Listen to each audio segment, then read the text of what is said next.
saya share ke Presiden PPA Magelang.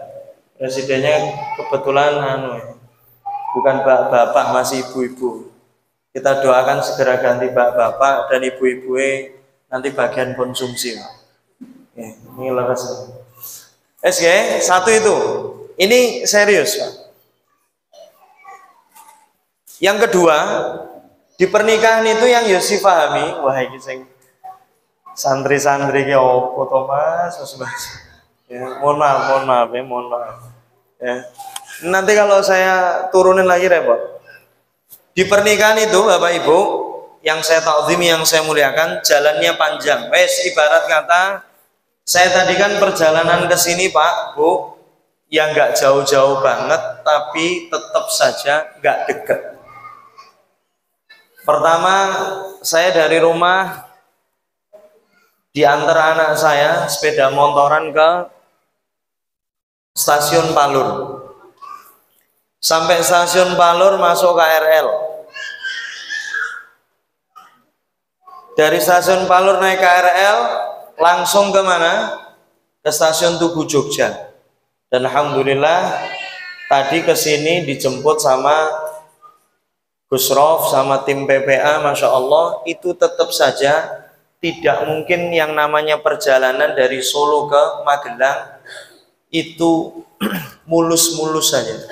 Kan jenengan kalau perjalanan kemanapun kadang-kadang ada lubang, betul Pak? Kadang-kadang nggak hanya lurus, kadang-kadang belok. Ya kan? Ada juga kadang-kadang Masya Allah kita itu apa? Jalannya udah mulus, nggak ada beloknya, tiba-tiba suruh putar balik. Ya. Yeah. Dan bapak-bapak saya mau berdoa di sini semuanya moga-moga kalau pengen menikah lagi bukan mazhab yang minta maaf, tapi mazhab menginformasikan. Karena saya sudah sering nangani kasus yang pusing di belakang itu gara-gara apa? Nikah dulu istrinya tidak disampaikan, lupa materinya bahwa yang namanya nikah itu iklan, diiklankan, diinformasikan. Paham nggih, Pak? Sepakat ini? Boten. Yus piye Mas nek izin ora dientuk-entuki mending minta. Wah, masyaallah. Iki kok dadi rene iki, Mas. Astagfirullahaladzim.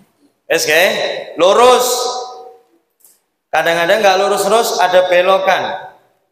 Sudah lurus terus nggak ada belokan, ada putar balik. Ini semuanya lancar, kadang-kadang apa? Jalannya ternyata tidak mulus, tetapi ada lubangnya. Makanya nggak mungkin yang namanya pernikahan itu tidak ada masalah. Bahkan guru saya menyampaikan kepada saya 100% di dalam pernikahan pasti ada masalah. Pasti ada masalah. Dan fix Pak, Bu, kebahagiaan di dalam pernikahan itu cuman dinikmati kalau normal ya, itu ketika walimatul urus. Masya Allah, bak raja dan ratu semuanya mendoakan barakallahu laka. Ya kan? Tetapi ada orang yang walimatul urus saja sudah nggak bahagia. Karena kenapa? Sound sistemnya utang, mahare utang sisan. Itu luar biasa. Ada. Masya Allah. Loh, saya sering kali Ustadz, para asatidah semua, terutama na'arufin orang-orang yang di Sulawesi, kan itu Masya Allah ditawar 5 juta saja. Kalau kok jangan 5 juta, 500.000 saja itu. Masalah mahar itu beratnya luar biasa. Ada yang maharnya 250 juta, yang sempat rekor tuh 500 juta. Kalau saya sudah langsung balik kanan gerak ya. Mending cari orang Dubai atau orang Saudi itu Masya Allah ya. Itu Masya Allah perbaikan keturunan lah ya Masya Allah. Oke, jadinya Pak, Bu, para asatidah sekalian, ini yang harus difahami, jalannya panjang. Dan ingat, niki jujur-jujur saja, dan saya tidak munafik. Dulu di zaman saya menikah, sebelum menikah tidak ada yang namanya sekolah pranikah seperti sekarang. Dulu saya itu dapatnya SIM, surat izin menikah, nembak Pak. Lo nembak saya. Nembaknya apa? Guru saya pokoknya husnudon sama saya. Yos, siap ya gitu. Dulu saya nikah di semester 4. Pas usia 20, istri saya itu 25. Dia pecinta kakak kelas, Ustaz. Ampun. Jadinya. Nah, gimana lagi kalau saya cari adik kelas, biaya kuliah mahal, Ustaz. Saya juga biaya kuliah sendiri.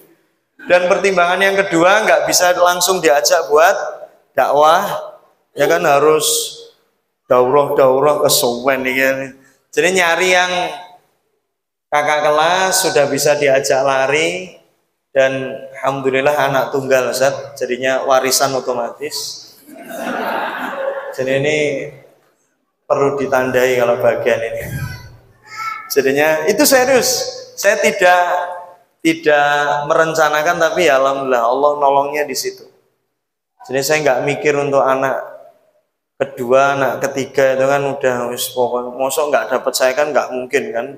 Mosok, tapi mungkin saja kita mantu gak pas. Ini tonggo nih, ya Allah. Jangan sampai. Oke, jadi sampai mana tadi Pak? Bu? Masih ngapunten nggih. Yo sini nggak bisa serius ngajinya, santai mawon. Ini serius, kalau ngomongin keluarga ini nggak ada habisnya. Makanya saya bahasnya dalil itu nanti belakangan itu. Makanya Bapak Ibu 100% di dalam pernikahan itu mesti ada masalah. Kalau istilah di PPA itu yang sering kita sampaikan kepada member-member di PPA, alumni-alumni training itu, family is never flat. Jadi keluarga nggak mungkin datar-datar saja. Mesti ada apa? Ada problem, ada permasalahan. Bahkan niatnya bapak lo apik pengen nikah meneh, tetep ono masalah. Ya kan? Kalau saya ini aman Bu, nggak ngajari yang kayak gitu, ya kan? Walaupun saya pernah diundang sama beberapa asatid, karena memang qadarullah istri kedua, istri ketiga itu lulusan training saya, jadi saya itu kebagian susah, ya kan? Diundang untuk apa? Untuk memberikan tausiah di pondok-pondok beliau-beliau. Jadinya cuman berkahnya apa? Si ustadz ini penasaran sama guru istrinya. Tapi ternyata setelah diundang nyesel ustadznya lihat saya. Oh koyok ini tuh guru. Masya Allah. Bapak Ibu yang saya takdimi, yang saya muliakan. Bapak Ibu, kalau jalannya panjang, kita itu Bu, ingat dulu coba yang saat sebelum nikah sudah ikut pranikah dulu ada Pak? Oh koyok gak ono. Kalau lihat dari penampakan dohirnya kelihatannya nggak ada. Karena zaman dulu serius. Saya di UGM itu ada satu masjid namanya Masjid Mardiah. Masjid Mardiah itu kalau menyampaikan materi pernikahan itu diletakkan terakhir. Karena apa? Materi nikah itu selalu jadi favorit. Dan apa? Indikasinya melemahkan jiwa-jiwa perjuangan para mahasiswa. Didik nikah.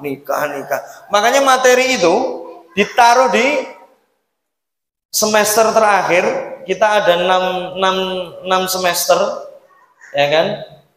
Itu ditaruh terakhir, syaratnya apa? 1, 2, 3, 4, 5 itu lulus, baru bisa ngakses materi tentang pernikahan.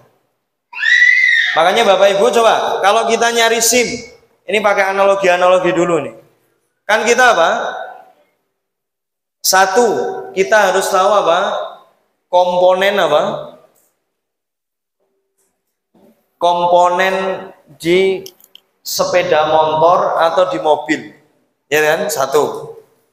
Kan dulu kalau nggak salah saat ujian tulis itu, kan ada materinya kayak gitu. Setelah itu ada ujian yang tes apa itu? Puter-puter itulah. Saya masih ingat itu. Yang kedua Bapak Ibu, kita harus paham bagaimana ilmu berlalu lintas. Yang ketiga, bagaimana cara mengemudi. Ini insya Allah. Kalau yang di pondok para asatid, masya Allah. Loh bahkan coba, angka perceraian, ini saya langsung ngomong gas ke atas nih. Angka perceraian apa? Kalau itu coba, kan saya kadang-kadang bingung ya, kenapa ya? Ustadz sama ustadzah, masya Allah. Kalau jawabannya qadarullah, Itu selesai, Pak. Selesai kalau bahasa qadarullah. Masya fa'al, selesai. Shadaqallahul adzim. Saya kan bingung ya, kenapa asatidah, ya kan, asatidah, ustadz dan ustadzah yang masya Allah ilmunya fikihnya udah ngelontok lah, dalilnya udah otomatis. Tapi kenapa, Pak? Kok masih cerai dan lain sebagainya? Kalau takdir sudah nggak usah disampaikan, nggak usah diperdebatkan. Tetapi apa? Ternyata yang hilang di pembicara mubalik asatidah itu terkadang apa? Bukan masalah kesucian, bukan masalah asmara, tetapi yang hilang biasanya kebahagiaan. Karena merasa apa? Kamu istriku dan kamu wajib taat padaku dan melayaniku. Persetan kamu susah atau sedih, yang penting kamu harus taat, dan surgamu adalah di mana, Bu? Dapur, sumur, langsung kasur. Itu serius. Kebanyakan kayak gitu. Yang hilang itu apa, Ustadz dan Ustadzah? Itu adalah kebahagiaannya. Saya teruskan dikit. Komponen cara mengemudi, kemudian lalu lintas. Tetapi yang kadang-kadang lupa adalah Diosi dan panjenengan semua adalah Bapak Ibu para asatidah yang saya takdimi adalah apa? Bagaimana cara ngerawat. Coba Pak, saya mau nanya, mobil kalau nggak diganti oli setahun pripun? Gimana, Pak? Ini kok Ustadz nggak jawab, ini nggak asik ini ya. Gimana rasanya kalau 1 tahun mobil itu nggak diganti oli? Mesti beler. Begitu juga istri 1 tahun nggak diajak wisata. Masya Allah itu darahnya kotor semua ini.